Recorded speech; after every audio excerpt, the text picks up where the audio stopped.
Yeah. But as far as when it, yeah, no, and it was all the way up until today, just within the last couple minutes. Yeah. Yes, October 1st. Yes. Thank you. I'm sorry.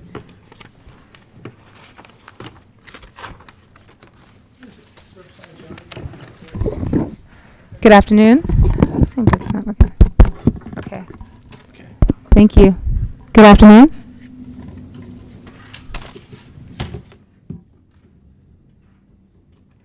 Okay, today is September 17th, 2014.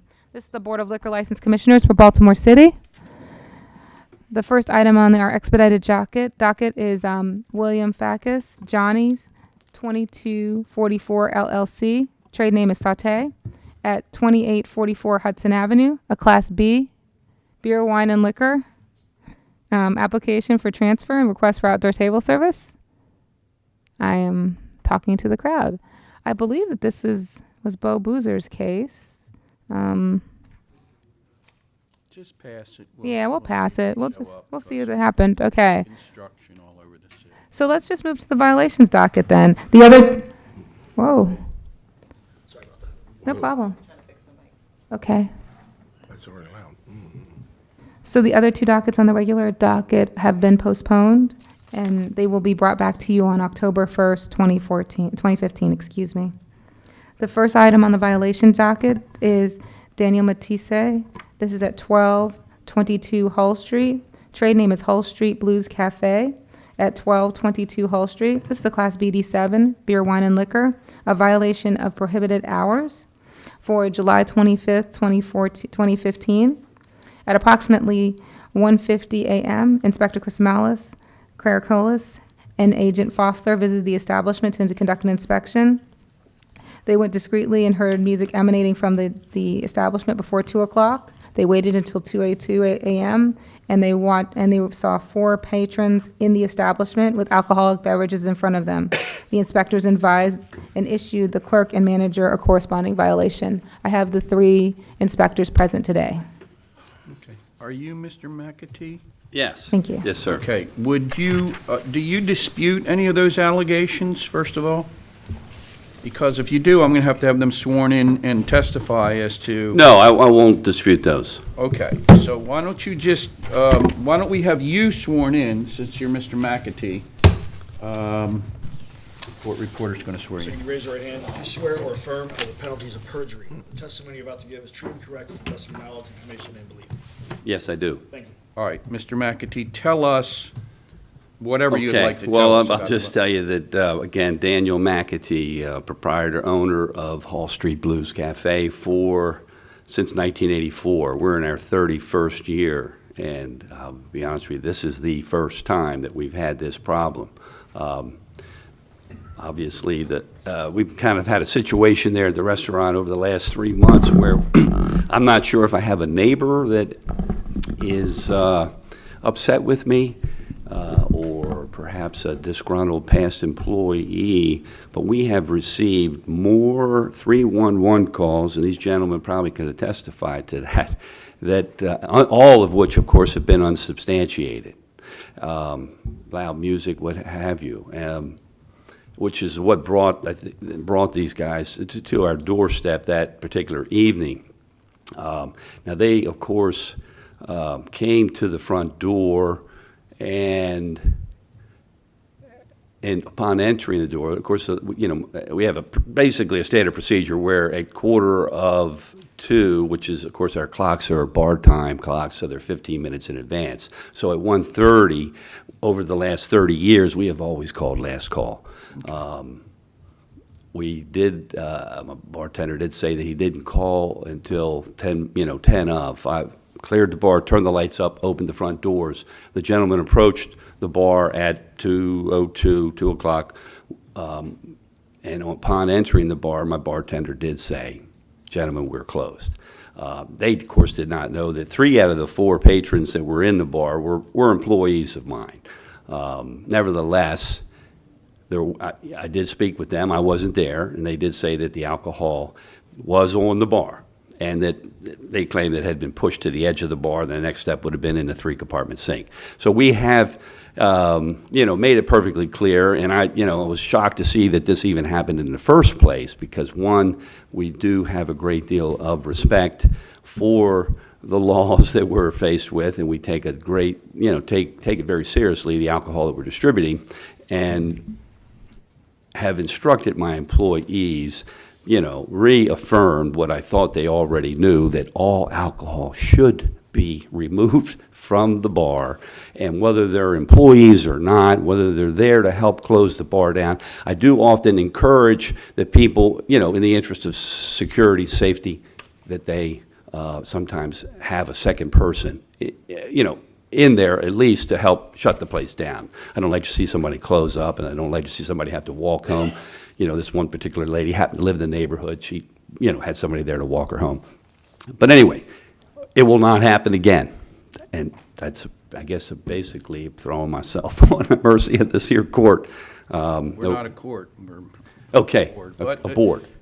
And I understand what you're saying about being there since 1984. We had 3 commissioners, 3 inspectors there that night. They could have gone somewhere else. If you know that there's someone in the neighborhood that's on you, then I would use a little caution to you. Absolutely. Okay, because technically, you had alcohol out past your serving time period, okay? Yes, sir. So if you know there's someone there that's making the calls, if I were you, I would be a little cautious, because these gentlemen have other things that they could be doing. They came there because, obviously, we got a 311 call. They don't know what it's going to be. It could be a lot of things when they get there. This is your first violation, right? So, 34 years. yeah, I understand. But I don't think that warrants a suspension, but the fine, I do think it warrants a fine, and the fine is, for first offense, is $500. That would be my recommendation. I'm open to the other commissioners. How many 311 calls have there been? I do not have the record of that. I believe that that evening there was a 311 call, and for that did generate this violation. Yeah, I would say, if I'm allowed to speak, that there has been a minimum of 4, perhaps 6 over the last 3 months. More 311 calls than we've received in the first 30 years of operation. But I want to give you one caveat too, Mr. McEntee. The board has actually sent out machines to be calibrated for sound. So if you do have sound, and if there is a 311 complaint, and if this is a lot of ifs. Sure. And if an inspector comes out, then they'll have that reading. So that's word to the wise, is all I'm saying. Right. I know that's not before us, but I just want you to know that. No, I understand. Mr. Trotter? Can we ask them some questions? Should they have to be, they don't have to be sworn in? Well, we should swear them in if you're going to ask them questions. I don't know which one you're going to ask questions, so let's get them all sworn in, all 3 of them. Do you swear or affirm under the penalties of perjury that the testimony you're about to give is true and correct to the best of your knowledge, information, and belief? I do. What was the 311 call about? Agent Mark Fossler, Baltimore City Liquor Board. Commissioner, the 311 call had to do with people outside consuming with open containers. That was why we originally responded to that location. Did you find any? No, sir. Have you been in this bar before? I haven't. Chris Damala just put his hand up. Chris?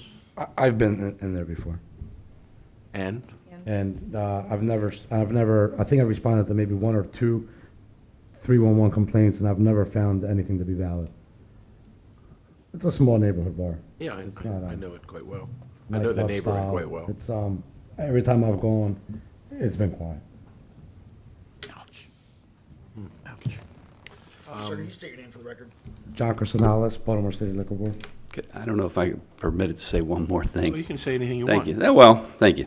I mean, we're coming off a very difficult summer in Baltimore, and although I feel we're in a fairly solid neighborhood, and we were directly impacted by, everything that happened here in Baltimore over the summer, and my business has been, I understand what the possible options here are for a fine.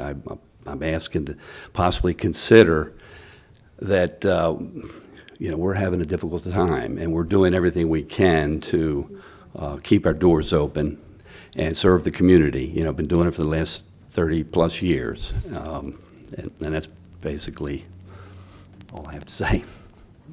Are there any other comments from the inspectors about? It's a good bar. responses? I mean, every time I've gone there, it's been a well-operated bar. I would say let's fine them $100. I'm fine, I'll change to 100. Plus the admin fee? Plus the admin fee, yes, ma'am. I was going to say 250. Now, 34 years without a violation is a good record in the liquor business, let me tell you. Thank you. Especially with underage drinking in this neighborhood, in that neighborhood. It's a challenge, no doubt about it. Challenge, especially with the IDs that are out there today. Okay. Okay, thank you very much. $100 plus the admin fee. You'll see, where do you want Right in me the to go? back, it's $225. Thank How long would you like to pay? 14 days? That'd be perfect. Okay. Okay. Okay. I forgot to bring a checkbook. Have Thank you. a Thank great you. day. Thank you. They'll give you a receipt right in the back. Thank you, gentlemen. Thank you, guys. Thank you. The next, I'll let him finish up.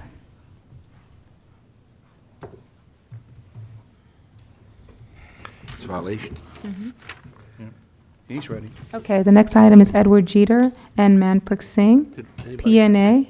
This is trade name Washington Bar and Liquors at 2501-03 Washington Boulevard, a Class BD7. There are two violations. The first one is for illegal conduct that occurred on July 11th, 2015, when Inspector Karanakolis and Agent Foster entered the establishment and found people outside of the establishment drinking.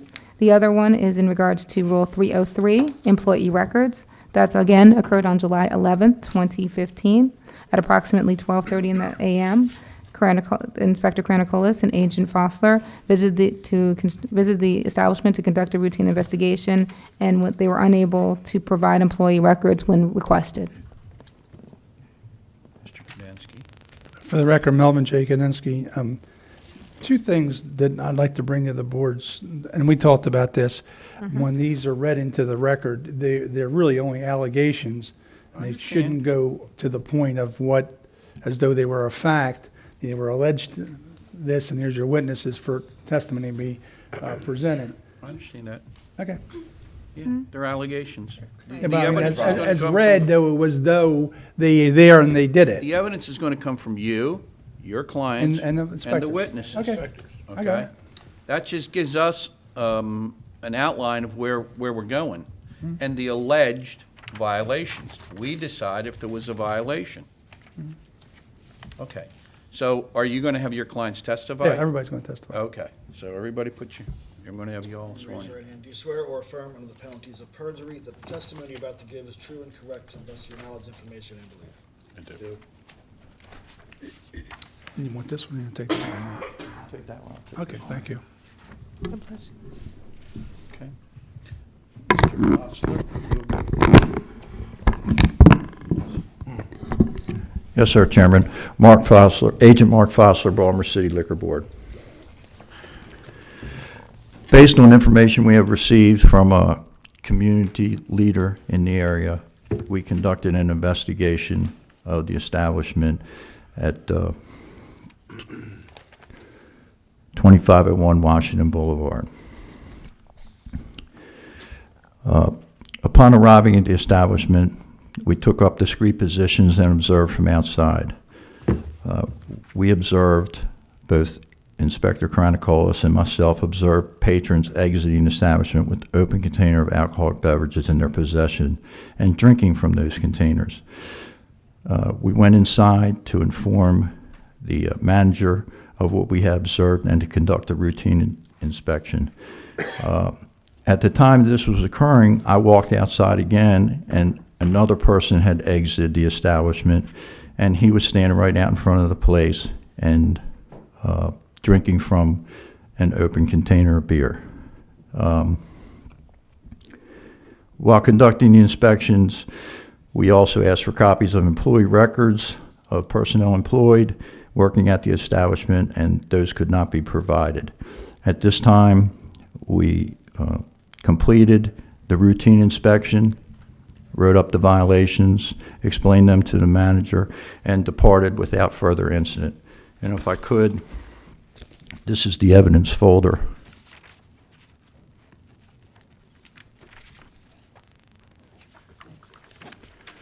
That concludes my testimony, I Chairman. have a question. And maybe I missed it, maybe you testified to it. Was there a connection between someone that was in the bar with alcohol that went outside the bar with alcohol? Did you testify to that? Did I miss that? Chairman, we observed people exit the establishment with open containers of beer. Okay. Okay. Fair question.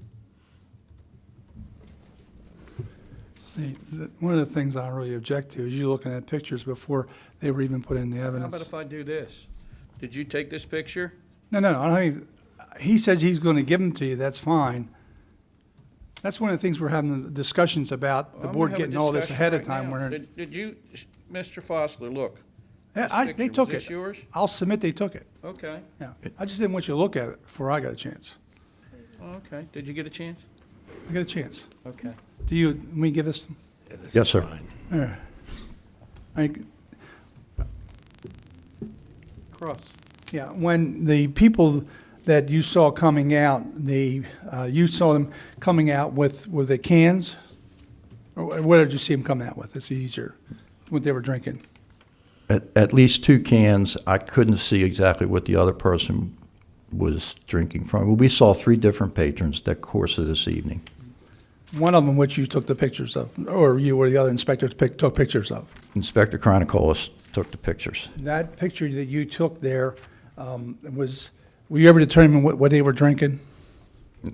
I believe it was a can of Budweiser. Okay. What kind? I think it was Bud Ice. I'm not, With the blue Bud Ice? Was it in a bag? when I saw him drinking, the can was in his hand. That's what I saw. And if these pictures would show, this is what the picture shows? This is the picture you're talking about? Yeah, well, that's Yeah, what the picture that's the one shows. we were submitting, right? That's the guy you said was outside drinking. Right. Okay, That was one of the 3 people. okay. The person who was there drinking nobody got his name or anything? No, sir. Okay.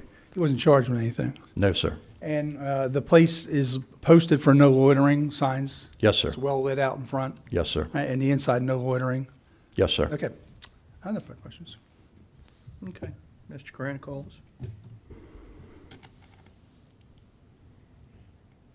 Well, you're the one that took the pictures. Inspector Chronicolis, Baltimore City Liquor Board. I'm the one that took the pictures, and I was probably standing maybe 2-3 feet away from him, and he was drinking. Did And you I see took the him leave pictures. the establishment with that can? Yes, Was it opened at the time? yes. And which, I'm sorry. Go ahead. Well, there would be a question, if he left with a closed container, he's permitted to do that. No, it wasn't closed. Was not closed, okay. Which one of you asked for the, is this him? Oh, this is, Bar and tavern. wait a minute. Stand by. Yes, it is. Oh, this is not employee records. No, Okay. it is an employee records. Yes. Both. Okay. Which one of you asked for the employee records? As I was conducting the routine inspection, I asked for employee records. And the result was? Couldn't be located. Okay. And you spoke to a manager, you said, or? Yes, Commissioner. So everything else was intact, the license, the trader's license? Yes, Commissioner. Okay. Mr. Kudinski, Just- cross with It Mr. just, in regard to that, it wasn't they didn't have them, they couldn't locate them at the time. That's correct. Okay. And do you remember who the name of the person you talked to was the one that you noted on your report? I do not recall at this time. Okay. Yeah. Other than that, there were no problems there. No, sir. Okay. I have no further questions. There- He You know if they want- testified already. Do you want to cross him? Karanakolas? I don't think so. Okay, then it's your turn. What's your name and address to the record? Manpreet Singh, 5015 Kemsley Road, Rosedale, Maryland, 21237. You spell your name for the record. Manpreet, Singh, Singh. And you've been a licensee there for how many years? now? 5 years now. Okay. And along with that, you saw the pictures that I showed you? Yes, And this young lady next to you works there at the store also? she's a bar manager. Okay. And I showed you these pictures what the fellow was holding there, is that correct? Yes. And you recognize that as being what kind of a beer? What size? It could be a Pepsi can also. No, But but- this is 24-ounce beer, All right. seems like. Do you sell 24-ounce cans for Only people- to go. Only to go? Yeah, with he has a bag also in it. So you're saying the bottom of that's a bag. You sold him a 24-ounce can. As he walked out the door, he popped the top. Does that Possible. happen? Possible. All right. Now, let me ask you this. You have signs there for no loitering. You have signs for inside and out.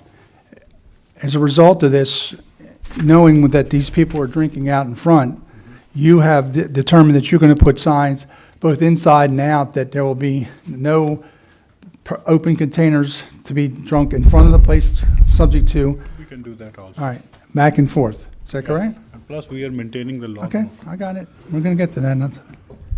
It's cost more when I stretch this out. You have a book there that's, that you call the police, is that correct? Yes. And what does this book show, that you call and you're cooperative with the police for loitering and so forth? Yes, we had a logbook from since we opened up. We don't have the exact, this is from 2014. Police come, when we call, they sign this book. It shows over there, and you can see all the dates and 911 call, what we made it from the bar and our bar. If we see any kids or anybody outside, we call the police. That's what the district told us to do that, so they will observe from there. We try to stop them, but it is like outside, they say it's a public property, so do what you have to do. That's what their response is. Then we make the 911 call. I don't So know. when they talk to you that way, you call the 911 for the Yes. police to come? Yes, Okay. And along with that, you do have records of your employees. yes. Well, show the board what you have Okay. and why they weren't available when they were there that night. This was the record already at the notice board, which one inspector checked it. I just took it from that notice board yesterday. These were the photo IDs, but my employees were not comfortable leaving it outside. So what we did is we had the photos ID and that record, left it inside. So somehow, only thing was photo IDs were missing at that time. This employee record was there, and then every 3 to 6 months, we change the employees, because if there's somebody's left or quit, so we change them. But this has been sitting over there. So what you're saying, what you're giving the commissioners, that's a schedule of Schedule, employees yes. who are working. Yes. The other folder is the employees with their identification and their IDs. Yes, the guy who was working, I guess he could not understand the question at that time. That's what he told me, that he showed them this one.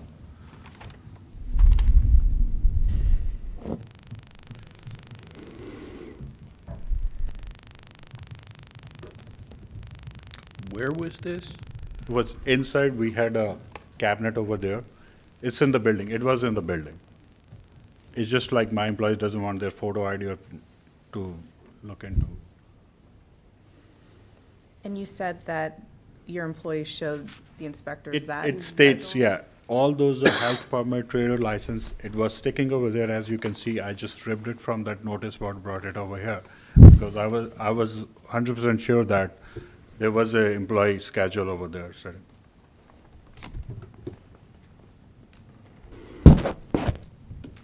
It may not be the most artistic thing, but of course, it's not General Motors here either. I'm not concerned about quality, I'm concerned about timing, Mr. Kadensky. They could have made this yesterday, for all I know. Well, except Except that his testimony was that he is that already had it. yeah. Yeah, I So you would take it then in light of the things most favorable at this point of the case Yeah. for the persons I testifying. understand. Looks quite nice. That's more than you get most of the time. You know, I don't know if do you have their records? I Okay. agree. Very good. And then young lady here? It's up to, Yeah, you're go the on. lawyer. Come on over. You came all the way down here. State your name and address for the record, please. Sherry Munyon, 1911 Whistler Avenue. And you work there, is that correct? Yes. And you recognize this as being a 24, what did you call it? 24 ounce. And that you don't sell those No, we do not. they're only for carryout? Yes. And you're saying it's not uncommon that people would buy them in a bag like that, and as soon as they get outside, they'll pop the Pop top? them all the time. Okay. I have no further question.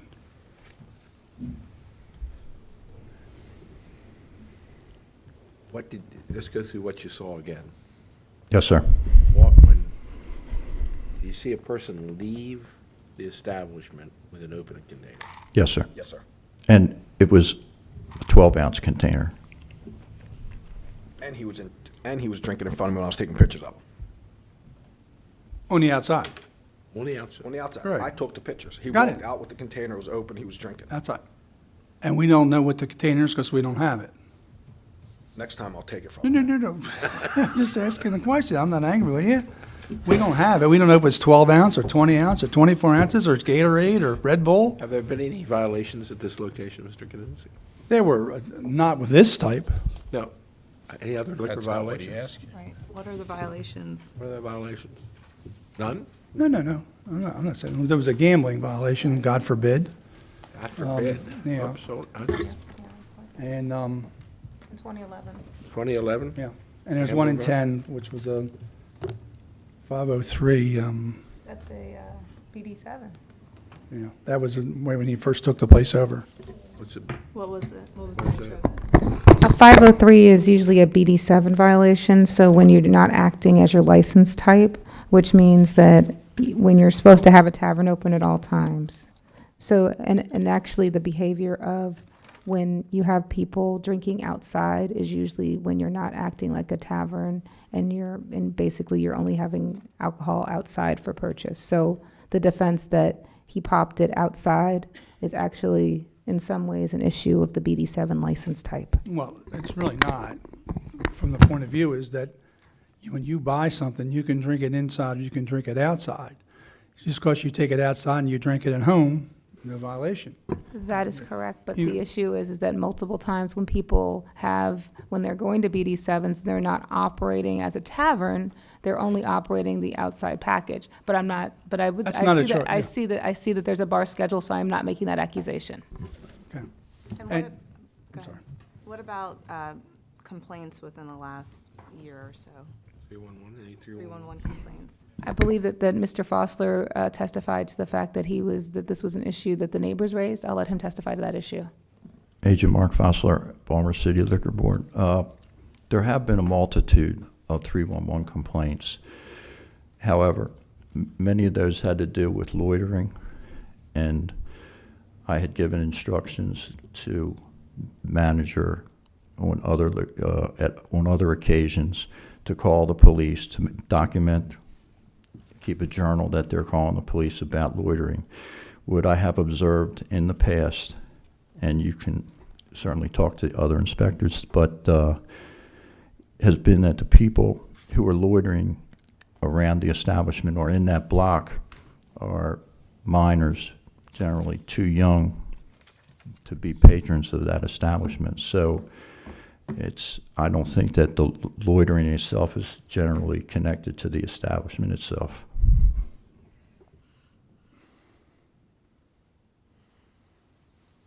You mean, wrap it up?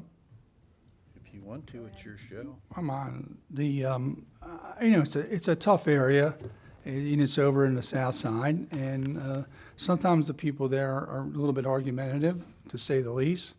A lot of them think that, when they're on the street, they can do what they want. To some extent, once they get outside the licensed premises, there's very little that the licensee can do, except that if you had that individual that you have a picture of there, say it's John Smith, whatever his name is, and he is a person who's been told that has done that on numerous occasions, he can borrow them.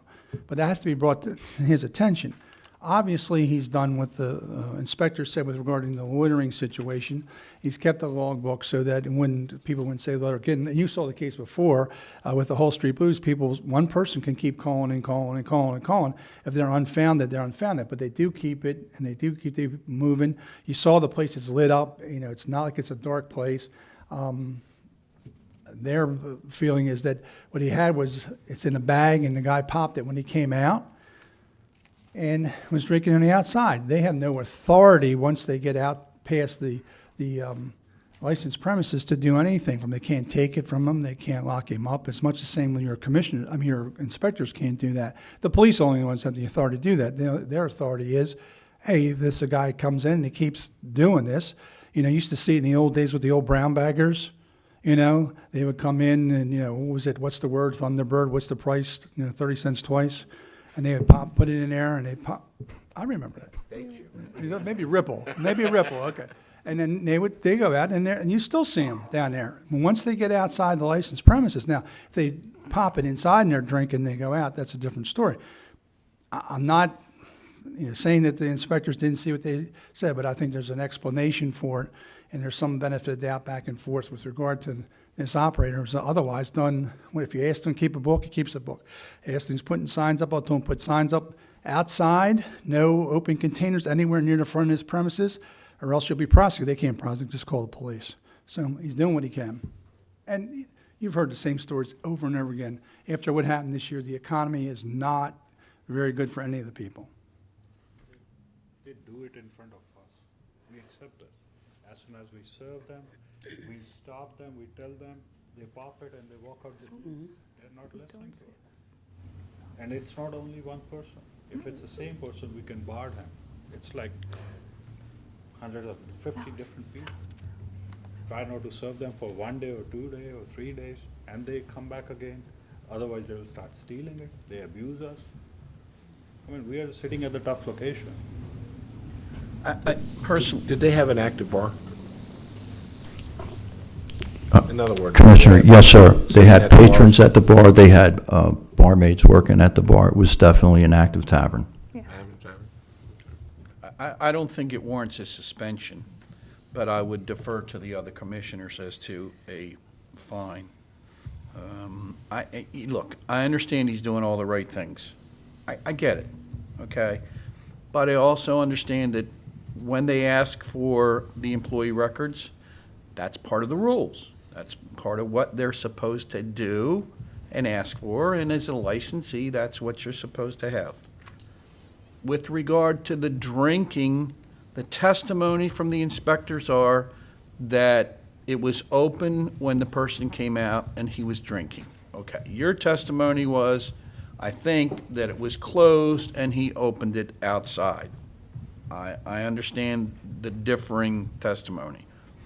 And to the extent that you're trying to do the right thing, I don't think that you should be suspended, as I said, but I would defer to the other commissioners as to the amount of the fine. I'd let Elizabeth go first this time. Okay, we're going to let Ms. Hafey go first. I agree, this doesn't warrant a suspension. And I appreciate the differing testimony. However, our inspectors observed these patrons leave your establishment with an open container.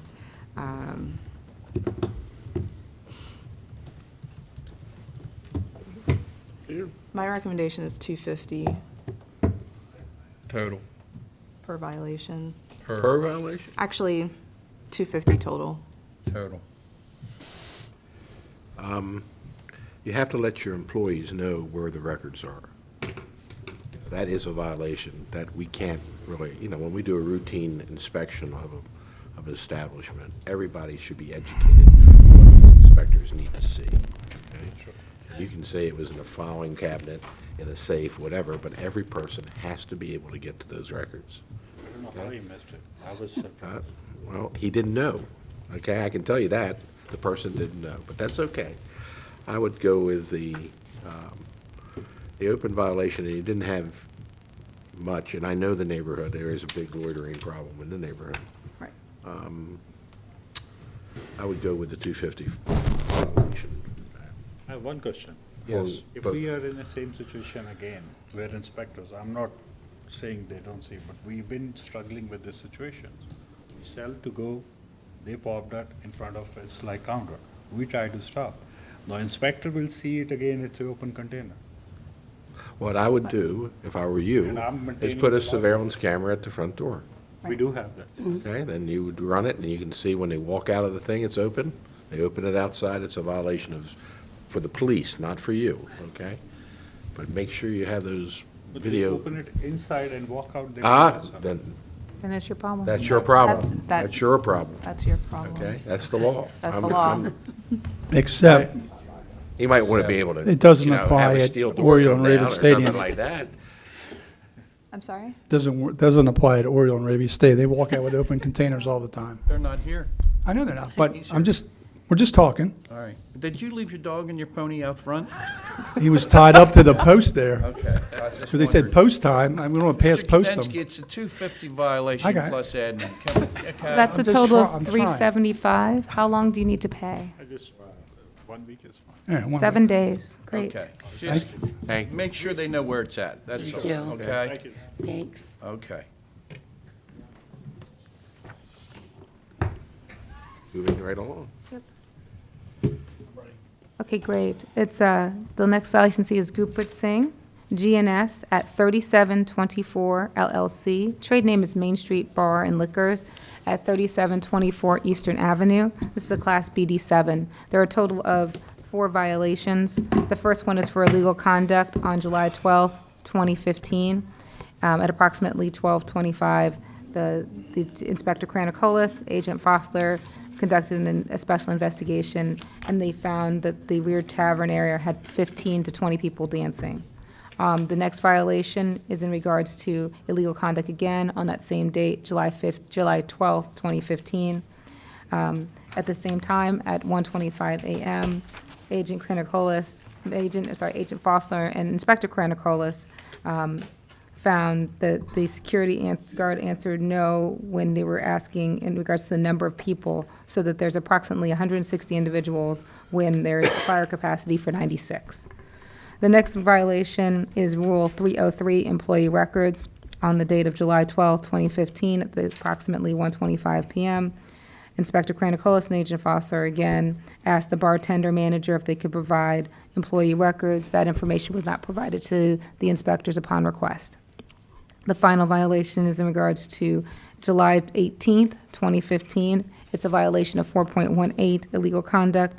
At this time, it was Inspector Kranicolas and Inspector Chrisomalis who visited the establishment, and then they found 15 people dancing, and they witnessed a DJ speaking over an amplified microphone. And that would be a violation of live entertainment. It appears as if we have 1, 2, 3, 4, 5, 6 people, I think. All right, Mr. Fogelman, your client's going to testify? Yes, thank you. Okay, so we're going to get all 6 of them sworn in at the same time. Okay? Everyone here to testify, please raise your right hand. Do you swear or affirm under the penalties of perjury that the testimony you're about to give is true and correct to the best of your knowledge, information, and belief? I do. Okay, and for the record, Mr. Fogelman. Thank you, Mr. Chairman. Stephen W. Fogelman on behalf of licensee Gurpreet Singh. Good afternoon, Commissioners, and good afternoon, Commissioner Haffey. It's my first time before you. Thank you. Hafey.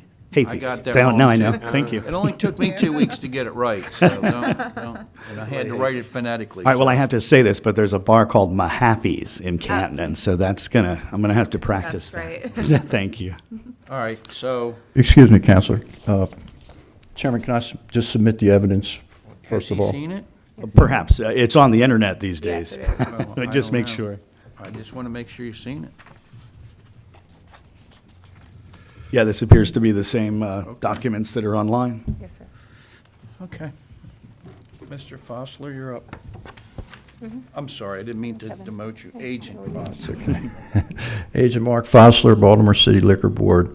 As a result of information provided by a neighborhood source, Inspector Kranicolas and Agent Fosler initiated a special investigation of the Main Street Bar and Liquors. So on or about July 12th, approximately 1:25 a.m., Inspector Kranicolas and Agent Fosler entered the establishment.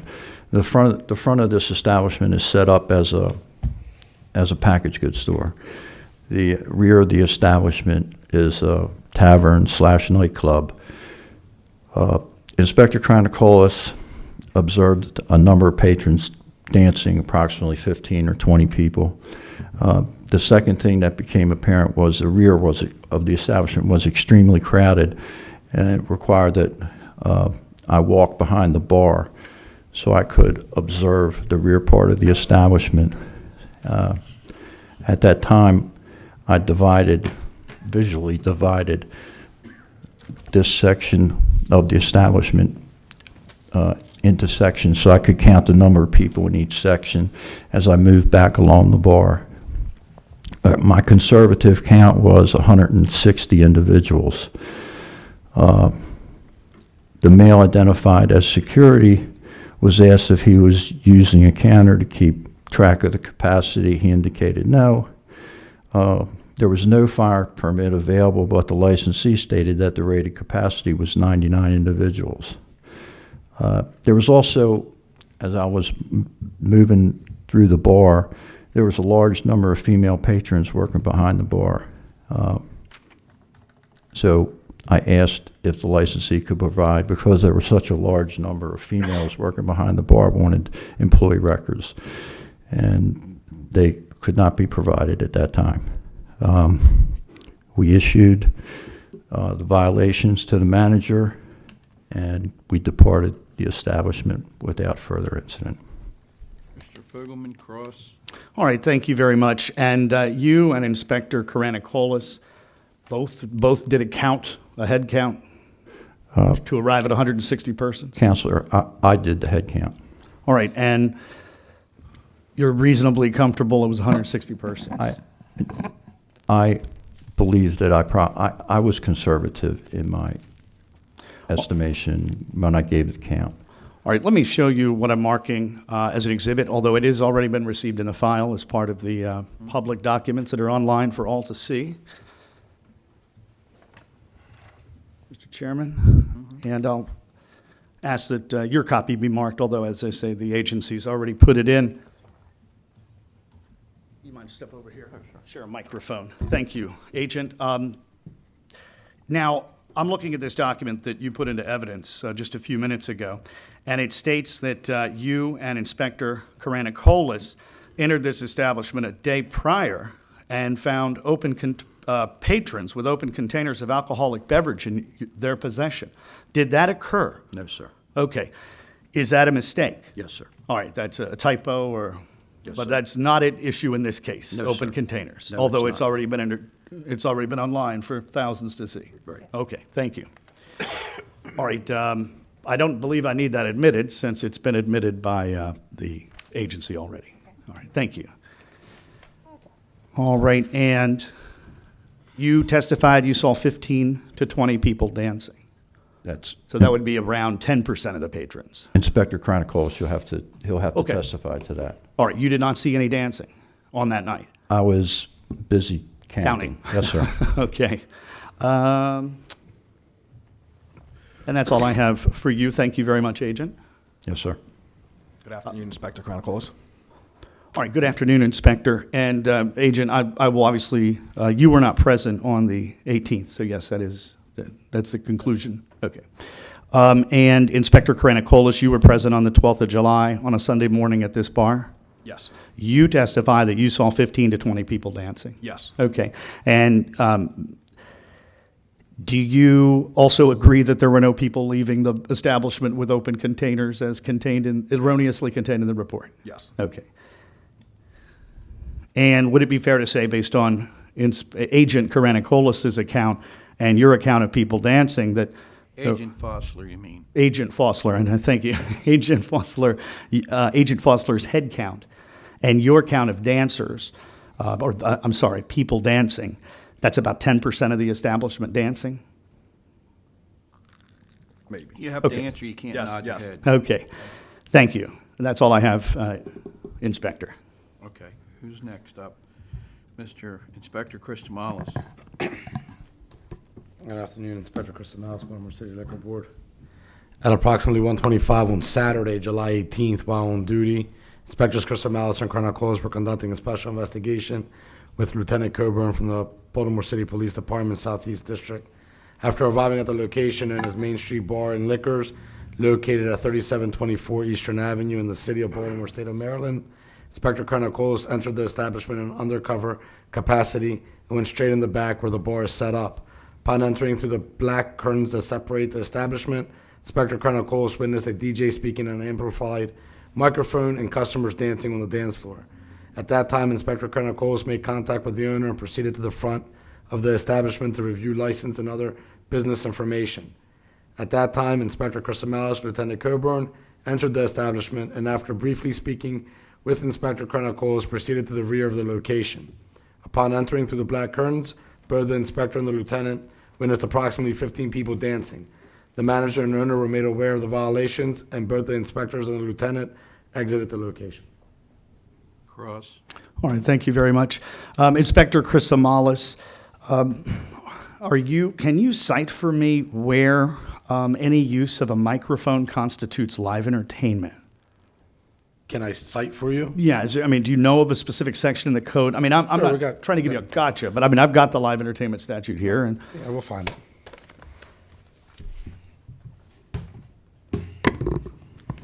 Go ahead. And I'll tell you what, just in the interest of time, let me direct your attention go ahead, I'm sorry. to zoning code, section 1153.2, under live entertainment. I'll provide It's not in the rules, it's in live entertainment. I'll provide Chairman Neal with a copy as well as the commissioners. That's not in there. It's being revised in ours. That's the reason why it's 418. All right, and let me give you a copy. Thank you. I'm sorry. And section 1153.2, it indicates that a comedy or musical review, dance, and I'm asking you, do you see, or under what section would you cite someone for using the microphone to speak? Disc jockey, musical act, including karaoke. Right. And is it your testimony Similar that activity. karaoke was going on that night? No, disc jockey. All right. Did you understand what the disc jockey was saying? No, he was speaking in Spanish. Okay. And let me see. And when you were aware that the licensee had been violated the week before, right? We were. All right. So when you went back, they weren't exceeding capacity that night, right? No. Okay. They were within capacity. Did you see a clicker that night? We didn't ask for a clicker because it was obvious that they hadn't exceeded the capacity. All right. And unlike the Saturday night before, this is 6 days later, they had their employee records available that night, did they not? Correct. Inspector Colonel Coles did that check. Okay. He went in the front with the owner, and me and the lieutenant just went in the back. And it's your understanding someone had a hookah the Saturday night before, and it was gone on this? I wasn't present the Saturday night wasn't. before. It wasn't present when I went. Very well. And any follow-up on this establishment? Have you returned? I have returned to the establishment. I spoke with the owner while I was there. They've added extra security to prevent people from dancing, and they have set up some tables in the middle to prevent the dancing. They haven't been violated since this time. All right, I thank you very much. No further questions, Inspector. And Inspector Karanakolas, briefly, I'll ask you many of the same questions. You claim you heard a voice, an amplified voice from a microphone, isn't that right? I don't recall. You don't recall whether or not you heard somebody speaking over a mic? No. Yeah, all right. And again, you estimated 15 people dancing that night? Yes. Okay. Did Mr. Singh, the licensee, was he exceeding capacity on that event? Yes. All right. And were employee records made available on that subsequent visit? Yes. Okay. And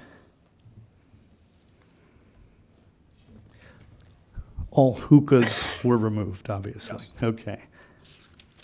Now, I'll further ask you, did you cite the licensee based on Section 115, 2.3 of the zoning code? No. All right. And well, based on your testimony, I have no further questions. Thank you very much. Okay. Yes. I want to put on my case before Like, anybody yeah. speaks. Okay. Okay. All right, go ahead. Thank you very much.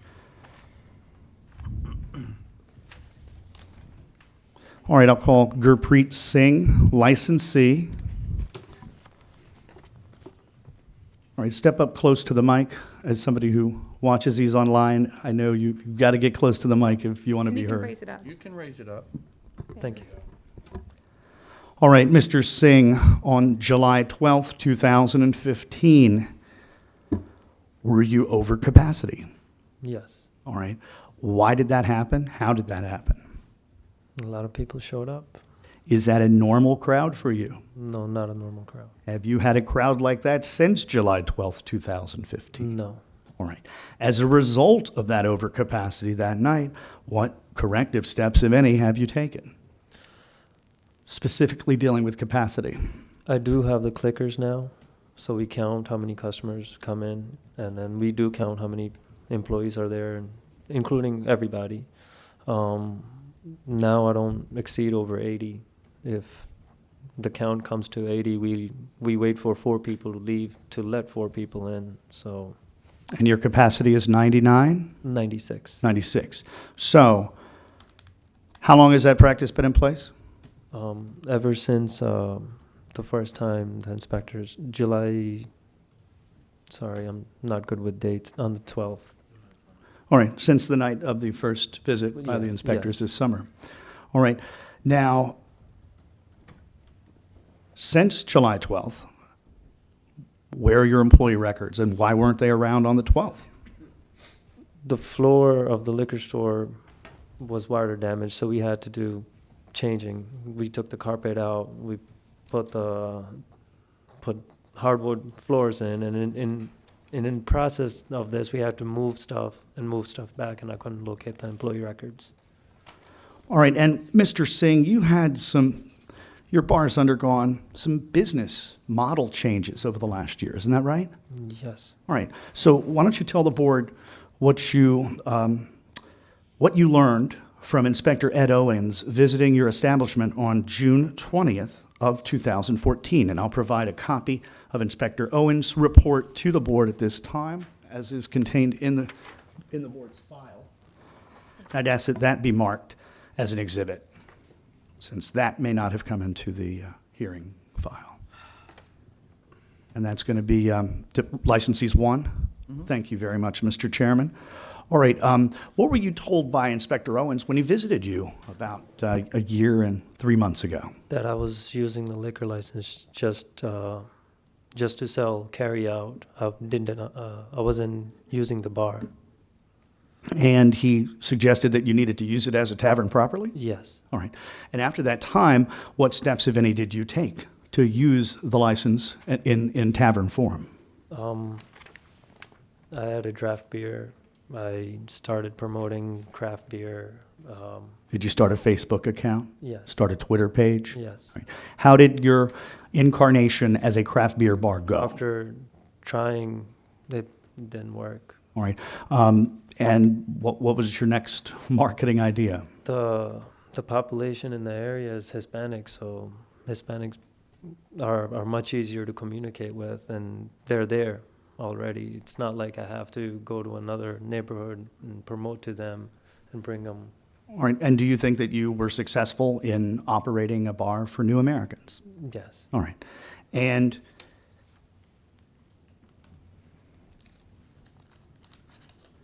in that regard, after you were cited for live entertainment and dancing violations on July 12th,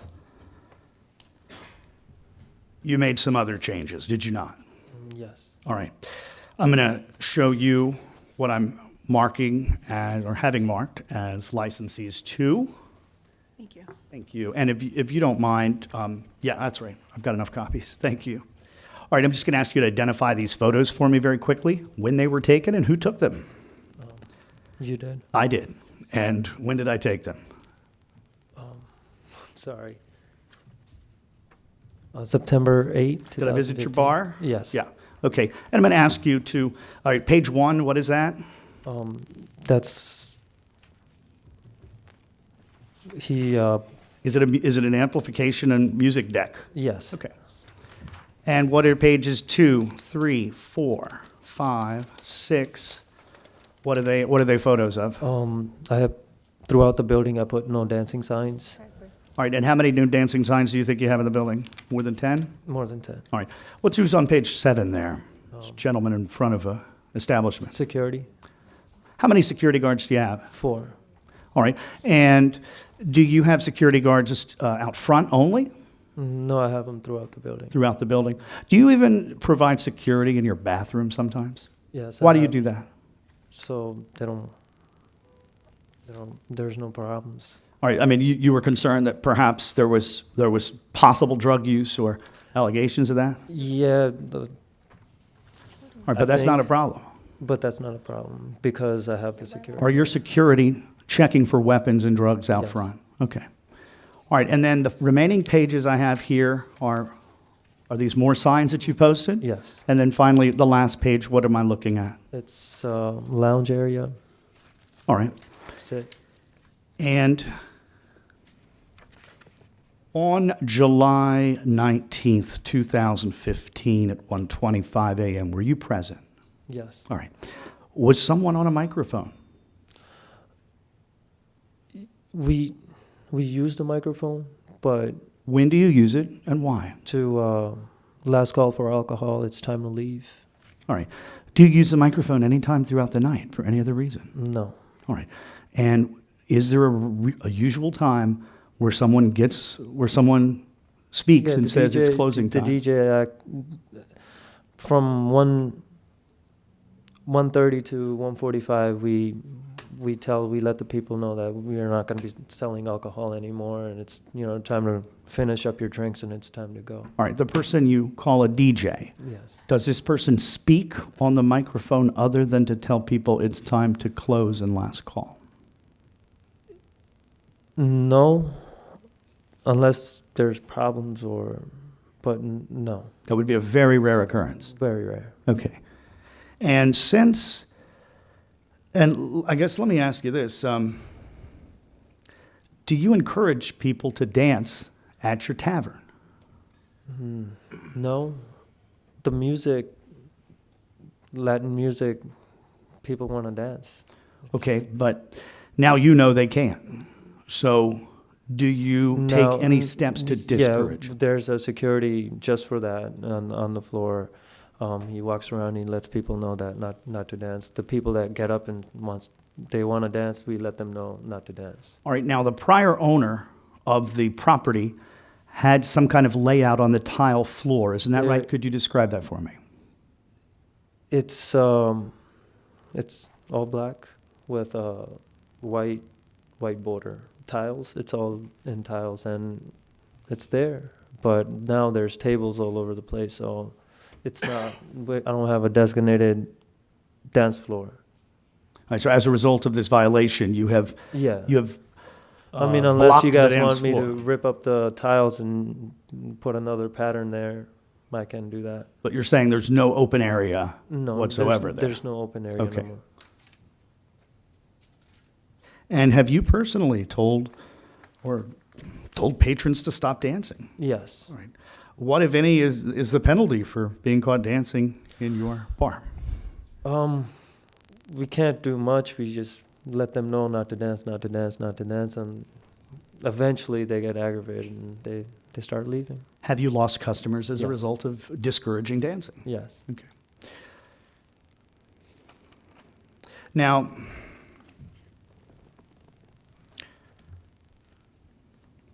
you're not sure whether dancing is live entertainment, are you? I mean, I know dancing is live entertainment. You do now. Okay. All right. Well, let me ask you to identify what I am, and let me move for admission of Exhibit 2, if I may. Oh, and this, I'm asking that this be marked 3. I just forgot to ask on the photos for admission. They were taken by me on September 8th. And this is 3. Thank you very much. I'll ask you to identify this for me, Mr. Singh. Is it an application? Yes. And what is an application for? We're applying for live entertainment And who are you applying for that with? with the zoning board. Okay. And you applied on September 2nd, isn't that right? Yes. All right, you have a hearing on November 3rd here at this very room in City Hall. Okay? And if you are not granted live entertainment with dancing, what will be the future of Main Street Bar and Liquors? I'm moving. You don't think you'll be able to sustain? It won't be able to because the community is difficult, as in the clientels. Well, but you understand that you can't do this. You can't engage in this kind of behavior unless and until you're granted zoning approval and liquor board approval. Yes. Okay. I have nothing further. Questions from the commissioners? What was your reaction after the first violation? Why did it, 1 week later, the same thing happen? Weren't you shocked? Weren't you concerned? Yes, I was. I couldn't do much. I could shut the doors and not let anybody in. Close the store down. But now that, as far as dancing, live entertainment, I can't do much about it. And I put signs up. That's about it. I got the. How does a DJ come into your establishment? I hired him You hired him? Yes. Now, what was the purpose of hiring him? Just for music? to put music. Why wouldn't you put a stereo system in, put a CD in? DJs are made to make people dance. It can be removed, but YouTube or music from any Hispanic music, bachata, everybody listens to it, and it's if you're drinking, you're standing there, you're gonna dance, you're gonna move, you're gonna want to go to empty space, you're gonna, salsa. We don't have mood music or slow music. There is, but we can't just put slow music all night long. Nobody's going to come. So we have to have the variety of the music there, and only a DJ can provide that. Even if I use YouTube, it'll be the same thing. If I use Pandora, it'll be the same thing. So it's much easier for me to have a DJ there to select the music. What has changed since the second violation? You locked up the floor, you get rid of the DJ? No. You didn't get rid of the DJ, okay. So there's still some activity going on there that could be dancing. I can get rid of the DJ. And if I may, based on your questions, once you're concluded? Still thinking. Okay, sure. Go on. Okay, and yeah, briefly, after the incident on the 12th, is it fair to say you threw your efforts into making sure that you weren't over capacity again? Yes. And you made sure that the security were using the counters and making sure that you weren't even close to your 96 capacity? Yes. Okay. Even I myself counted every 15 minutes. So you're saying Was it a that you 311 call that called initially? No, this was based on an investigation that was conducted from neighborhood complaints. Isn't that the issue? Agent Mark Foster, Commissioner, it was based on information I gathered from community individuals. So they approached you, or do you approach, I just want to know. I approach people generally in the area to ask if they're having any problems. With no particular establishments, just identify myself, asking if there's any problem establishments in the area. All right, thank you. Finally, Ms. Hafey had a. thank you, question. Commissioner. I just want to clarify, you implemented the clickers after the July 12th violation? The first time the inspectors came in and said I was over. And then when did you implement the no dancing signs or post them? The second time when. After the second violation? Yes. And just one other question. On violation history, these are the owners of the previous violations? If, in 2013, yes. And I was on the board when he came before us originally. Okay. Quickly calling the next witness, if that's fine. Oscar Pilarte. Mr. Pilarte, you spell your name Pilarte? Yes. First name Oscar, Oscar. Yes. You're a resident of Highland Town, isn't that right? Mm-hmm. You're 32 years old? Yep. Okay. And you work at Main Street Bar, isn't that right? Yep. What do you do? Bartender. How many nights a week? 6. And what are your hours? 7 to 2. All right. Are you aware of no dancing signs? Yeah. What does the boss, Mr. Singh, say about dancing? I told the customer no dance, so that's I can do. That's only I can do. So you tell customers not to dance? Mm-hmm. Okay. And what time is last call? 1:30. Now, do you ever hear a microphone used at the establishment? No, just 1:30 and last call for drinks. So you're saying only at 1:30 when there's a... 1:30, yeah. All right. And you tell customers not to dance? Yeah. What do you tell them? Just when I got a friends on, I got a lot of friends. I go and try to look, hear me. You can dance on the business. You can dance on the bar. Sometimes they run, they get mad and they leave. But I can do nothing because I don't want to fight with my customer. I don't want to fight with any people just out there. Then no dance, please. But if they're breaking the law, you will. Mm-hmm. If they break the law, you have to enforce it, right? Mm-hmm. Okay. And you never have a live band in there, right? Mm-mm, never. No karaoke? No. Okay. No instruments? No. Okay. All right, thank you, Mr. Pilarte. Thank you. Any? I have a question. Step back up the microphone, please. Okay. If I understood you correctly, you said that when your friends come in, if they dance, you tell them no dancing, but you don't stop them from dancing. That's like I say, that's my friends. They understand. They stop to dance. But another people, they don't know me, and I tell them, no dance, please. But sometimes they don't pay attention to me, so that's the time when I need to call the security and do something. They get mad and they leave the bar. I got it. No problem. Thank you. Thank you. All right, thank you very much. Let me just make sure I don't have any other exhibits that have not come in. And I think that's all.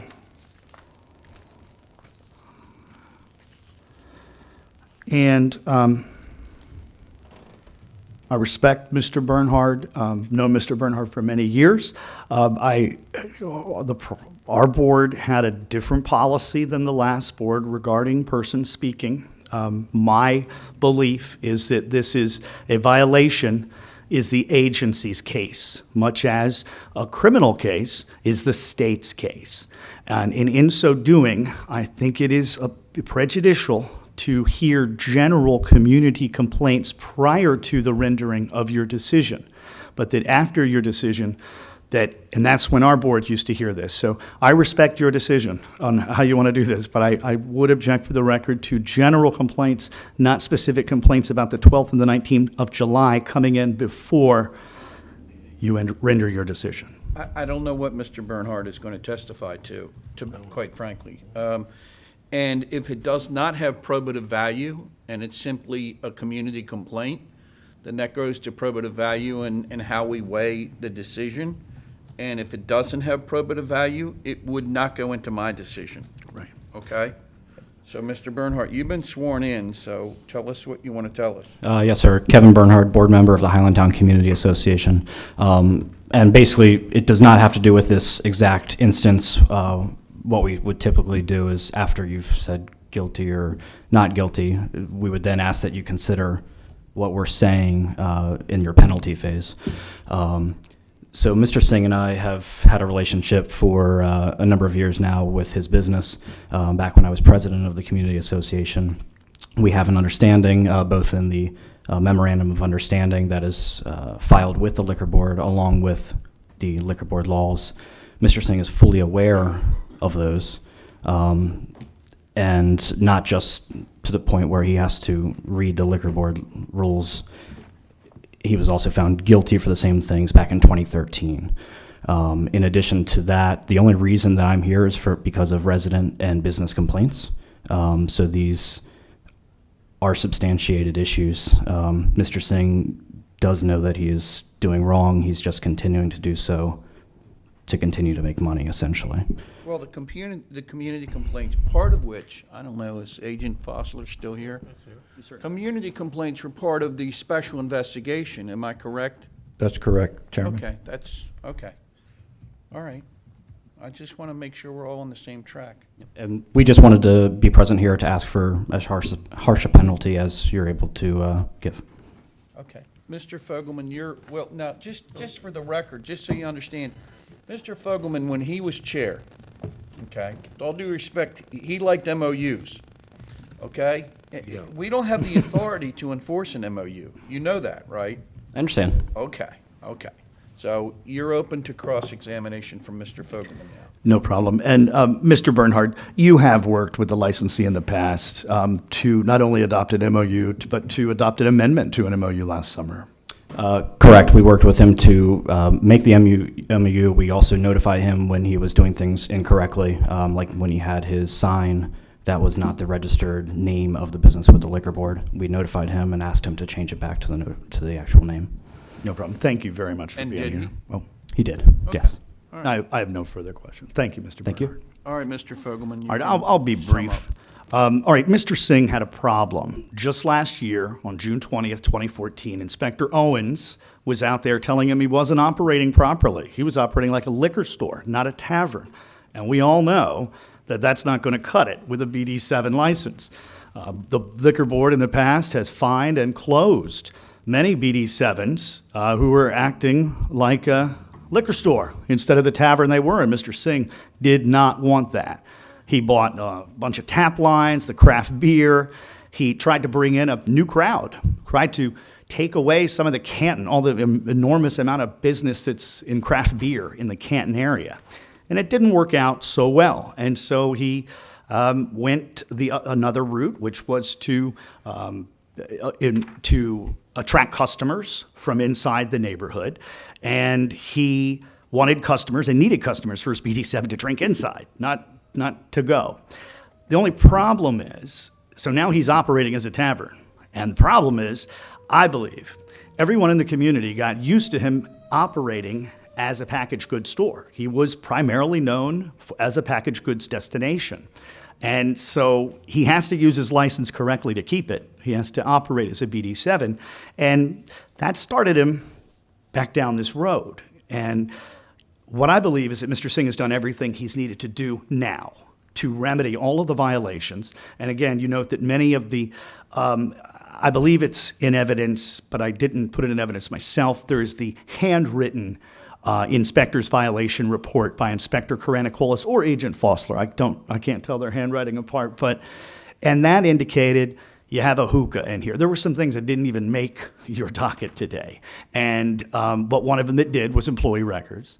One of them that did was overcapacity. So he was able to take care of almost all of the problems that occurred here. The number one, he's posted signs throughout the establishment condemning dancing, condemning it. He and his staff have condemned dancing, telling customers they have to leave if they dance.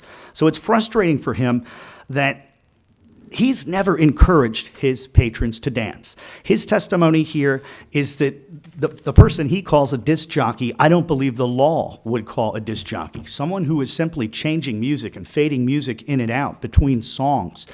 That may be a disc jockey in the middle of the night, but most of the time now, in fact, those are automated jobs. That's why we have CD changers and things like that. So, if this person is telling people they got to get out at 1:30 in the morning, there's no element.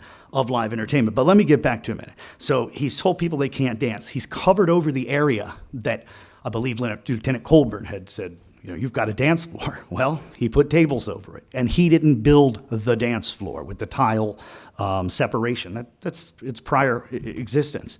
The previous owner had laid it out with a border. So he's done all he can do except one thing. He realizes he needs some kind of zoning and liquor board approval for his patrons to be permitted to sway their hips. And so he's filed for that. But I want to go back and make it clear that I don't believe the use of a device to amplify a non-singing voice for instructive purposes to ask your customers to comply with the law constitutes live entertainment. But yet, he's asking zoning to give him that designation anyway to avoid further confusion. I mean, if you think about it, if you use a mic to tell the Trotter Party, for example, that their table for 4 is available now, like they do at Mr. Bill's Old Terrace Inn and used to do at O'Bricky's, does anyone here consider that live entertainment?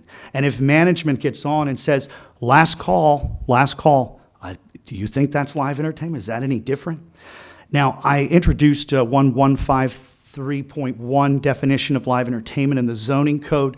It defines live entertainment, but it doesn't define dancing. It doesn't define dance. It sounds like dance, in that definition, I think you'll agree, refers to a dance production. So, and not some customer swaying their hips, because it says review, musical, play, poetry, and then dance in that context. So, in summary, I don't believe customers dancing is a form of live entertainment. We're talking about a dance recital or production that we need to go on there. But in summary, he's corrected his defects. He's trying to run the business within the law and with a profit. And we have to ask ourselves if dancing should be a strict liability offense. The security guards are making sure patrons don't bring weapons or drugs into an establishment, and now we're asking them to throw people out who sway their hips. And where does a hip sway end and dancing begin? When I used to hear these cases, I used to always think of the mythical town of Beaumont in the 1984 Kevin Bacon film Footloose. The town of Beaumont banned dancing and rock music. That was the plot. Now, I'd like to think Baltimore has more important things to worry about than Beaumont ever did, and dancing should be way at the bottom of that list. So I thank you. I think Mr. Singh admits there was an overcapacity issue on July 12th and concedes that. He also concedes that people have swayed their hips and that he is trying to get legal for it, and if he does not receive zoning approval, that the business will probably cease to be. So I thank you, and I'm sorry to spend so much time on a case, but honestly, these are cases that always frustrated me when they came before us, because... Gentlemen, don't apologize for doing your job, okay? That's what we're here for. I'd like to ask the community, Go ahead. what's the general feeling? The community is, you've had several conversations. What have they been about? Noise? Yes, noise, crowds gathering out front, whether that be to smoke because you can't smoke indoors anymore, or, as he mentioned, trying to control the crowd coming in, 4 people in, 4 people out kind of thing. That has people loitering on the streets in front of other businesses, and there are residential properties above most of these businesses also. Is there a residential property above this business? Above his? No, but above adjacent businesses, yes. And there have been a lot of 311 complaints? I don't have access to the 311 records. All I do is get the complaints that come to me. Agent Fossler, Commissioner, we haven't had a large amount of 311 complaints about this establishment.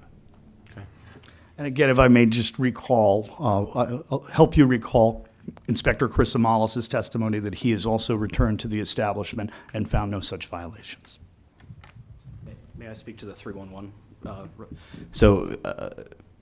The 311 system in Baltimore City does not have the best reputation, and pretty much every Baltimore City resident is aware of that. And so that is the reason that a lot of people have almost given up on the 311 system, and instead they are going directly to the source, whether that be liquor board inspectors or the police, Lieutenant Colborn, and stuff like that.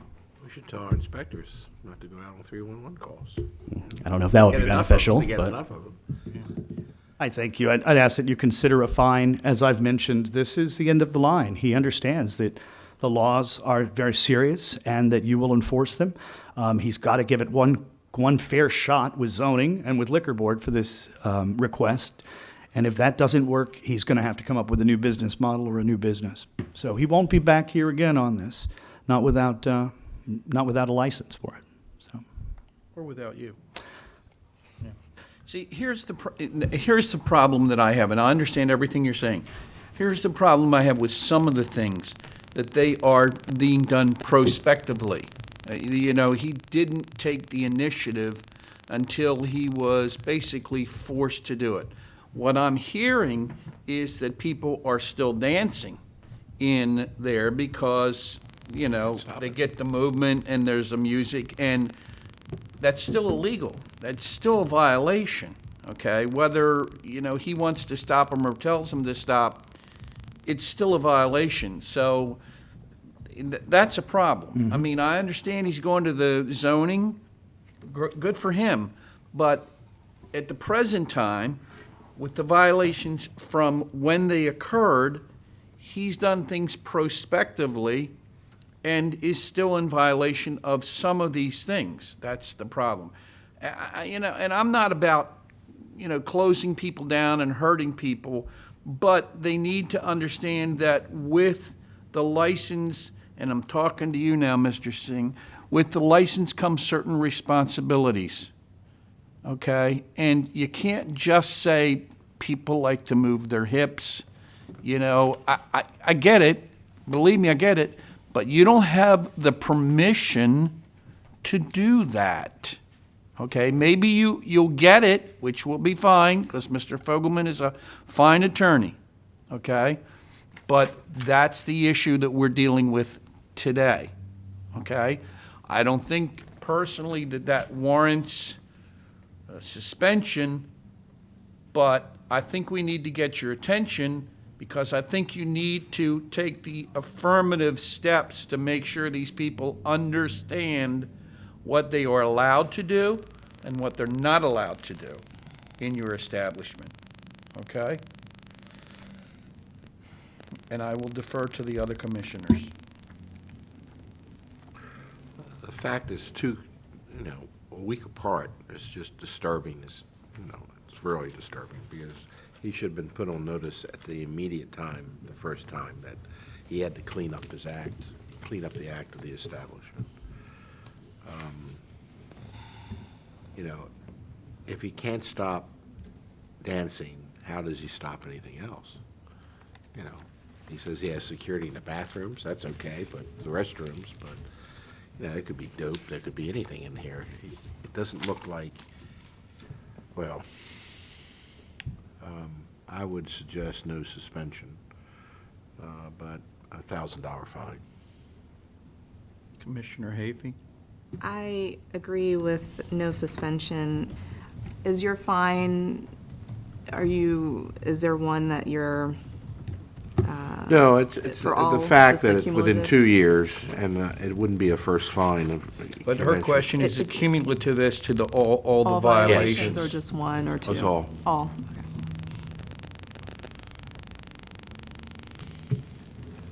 No reason.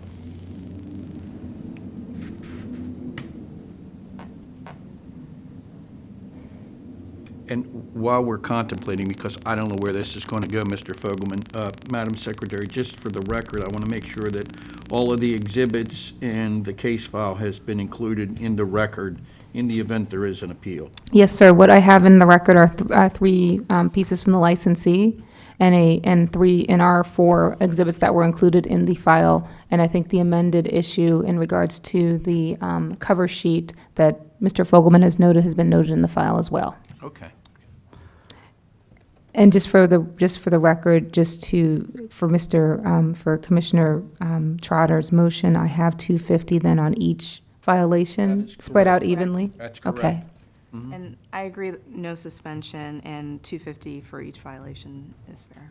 That's it. All right, Okay, thank that you. plus I a agree, too. 125, so it's 1125. How much time does he need, Mr. Fogelman? 11:25, 14 days, 14 days. paid in full, 1125.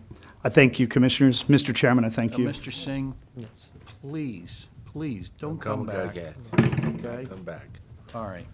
Get off very easy. Have a good day, gentlemen. I thank you very much. Thank you. The transfer item will be moved to the first docket, and I will send a revised docket out today in regards Okay. to that, All right, along thank with you. the other piece. October 1st? October 1st, those two items will be added. CNR is on Okey the- dokey. October 1st as well.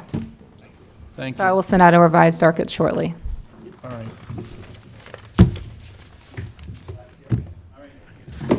Not with me. Adjourn. Thank you.